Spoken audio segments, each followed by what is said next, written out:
আমি আমার ব্লগটা এখান থেকে শুরু করছি দুপুরবেলা। এটা হচ্ছে আমাদের জমি, বাবা এখানে কাজ করছে, ওখানে আমার বাবা খড়ি কাটছে, আর এই দুটো মেয়ে। জীবনে আমি যদি কোনোদিন দেখে থাকি সব থেকে অভদ্র অবৈধ সেটা হচ্ছে এই মেয়েটা আর এই মেয়েটা। এদের দুজনের গলা যেখানেই যাবে সেখানেই সর্বনাশ করে রাখবে, মানে শান্তি ভঙ্গ করে দেয়। আমি যেখানে যাই সেখানেই এরা দুটো পিছা করতে করতে চলে আসে, জানি না কেন। দেখেন এই গাছটা, এই গাছটা দেখছো? গাছটা কিন্তু জাম গাছ। এই জাম গাছটা এমনি শুয়ে পড়ছে, যে গোড়াটা ভেঙে গেছে। এই যে একটা 40 নাকি 45 কেজির ওয়েট, এই যে একটা 70 কেজির ওয়েট, দুটা যে বসছে গাছটা নাই শেষ। আমার অলরেডি 29 কেজি ওয়েট। এটা কোন কথা বলেন আপনারা? এই পেয়ারা গাছ, আম গাছ, মানছি তো দেখে নাই কোনোদিন পেয়ারা। হ্যাঁ আপনারা কি দেখেছেন? যে বলছে দেখে নাই বলে। এই গাছগুলোর ফলগুলো আমরা খাই, এই গাছগুলোকে ওরা টেনে টেনে নিচে নামিয়ে শেষ করে ফেলছে। ওই দেখো, এই গাছটাকে এই বছর কেটে দিবে, তারপরেও কি গাছটার গোড়ার মধ্যে বসেছে। এ তো ওঠার চেষ্টা করলো কিন্তু উঠতে পারলো না। ওই যে পিছন থেকে আরেক ছাপড়ি চলে আসছে, আমাকে ছাপড়ি বলছে। দেখেন কিন্তু আজকের ওয়েদারটা ভালো, কিন্তু মারাত্মক গরম পড়ছে রে।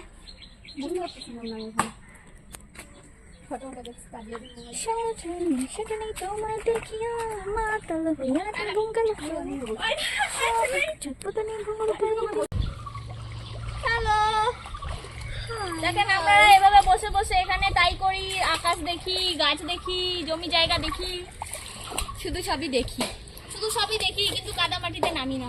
এটাই হচ্ছে আমরা। আমি এবার পইরে আমার পাশে খাই। গাছটা বোধহয় ভাঙে, আর আল্লাহ ভাঙলে তিনজনে মরবো। আল্লাহর কসম গাছটা আর ভাঙবে কে? কথা গাছটা অনেকক্ষণ থেকে নড়ে দিচ্ছে গোড়াটা। ও ও এই মালটা এই যে আমরা এখানটা ঘুরতে এসে একটা গাছের গোড়ায় দেখি এই যে এখানটায় মাশরুম, জানি না এটা বিষাক্ত না ভালো, খাওয়া যায় কি খাওয়া যায় না। এখানটায় কেউ খায় না, মাশরুমের ব্যাপারে জানে না, তো খায় না। আমরা জানি কিন্তু খেতে পারবো না, আবাদ করে রে। খেতে পারবো না। তোর কথা আমি শুনতে চেয়েছি, তোকে আমি বলেছি কিছু। ভিতরে আমার মামা মাশরুম আবাদ করে। কথা কেড়ে নিয়ে কথা বলবি না।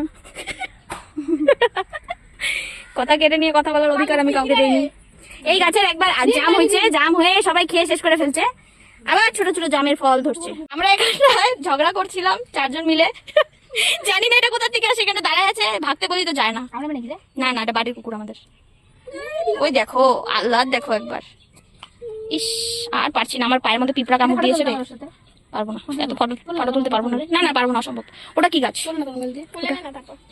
ওটা কি খেজুর গাছ? না। দেখেন বন্ধুগণ, যেখানে যাই শুধু ফটো তুলতেই বলে আমাকেও। বাইরে গিয়ে আড্ডা মারছিলাম, এই যে চাচু খালা চলে এসেছে আমাদেরকে নিতে, তো কিছু বললাম না আর থাক। এই যে আমার বমা দেখেন জানলার ভিতর দিয়ে লাইন মারে। এই যে পুকুরের মধ্যে লাফ মেরেছে, পুকুরের মধ্যে মাছ আছে, কিন্তু এই যে আর একটা বড় মাছ জলপাড়া। ওরে বাবা, এখানটা একটা ফড়িং চলে এসেছিল আমার মোবাইলটার কাছে। এই যে দেখেন, সব কিছুতে টাং লড়াবে এই মেয়েটা, ও টাং লড়ানোর অভ্যাস হয়ে গেছে।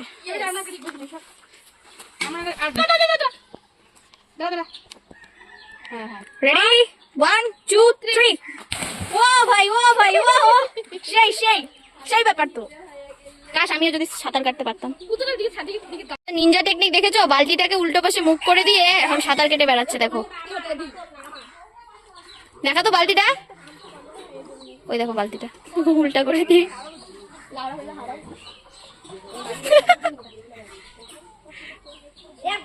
আরে ভাই, তো এখন বানাবো হচ্ছে শরবত। এটা হচ্ছে আমার দাদি, পুরা ঘরের অবস্থা খুব খারাপ করে ফেলাইছে। শরবত বানাবো, শরবত, ঘর বাড়ি এগুলো সব জিনিসপত্র সরায় শেষ করে ফেলাইছে। তো এখন যাই বাড়ির লেবু গাছে লেবু আনতে। আমি লেবু গাছে যাচ্ছি না, লেবু গাছ থেকে লেবু আনতে যাচ্ছি। এটা হচ্ছে লেবু গাছ, এখানে একটা পাকা লেবু আছে। ভাই লেবু গাছের যে কাটা ধার ধার। কিরে আমান, তুই বলে ঘুমাইছিস? তুই তো দেখি গেম খেলছিস। আর কোথায়? ওই যে ভিতরে ভিতরে আছে, এদিক দিয়ে ঢুকতে হবে। মাগো, কোন কোন চিপা কোনা ঢুকি? থাকা, এই যে একটা পেলাম। বাবা গো, হাত ঢুকাতেও ভয়। আউ,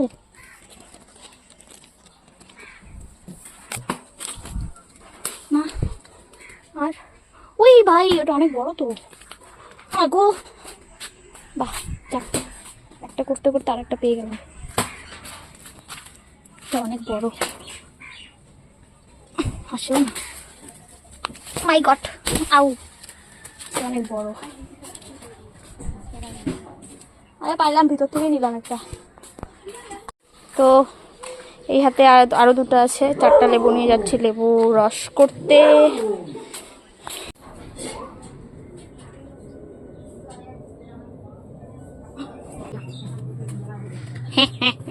अभी आगे सबको देगा।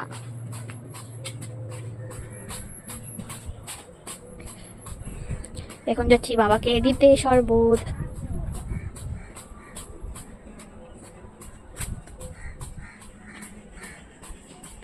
আব্বু ওরে এনে শরবত ওটি কি হাতত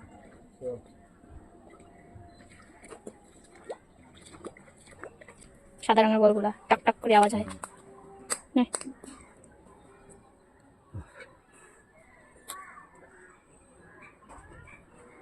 ছি।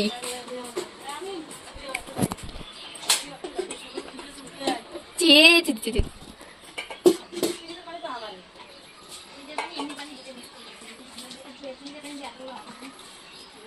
দেখ দাদিমা আমার পিছন দিকে কিভাবে ভিজাচ্ছে।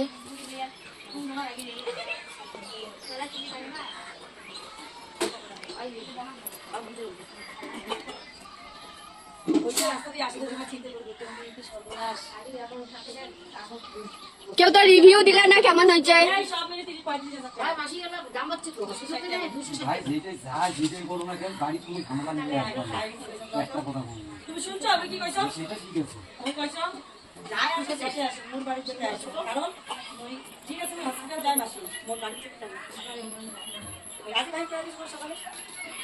কারণ আমার দুনিয়ার ওই আসবে পরে হাসপাতালে দেখিবে আর এই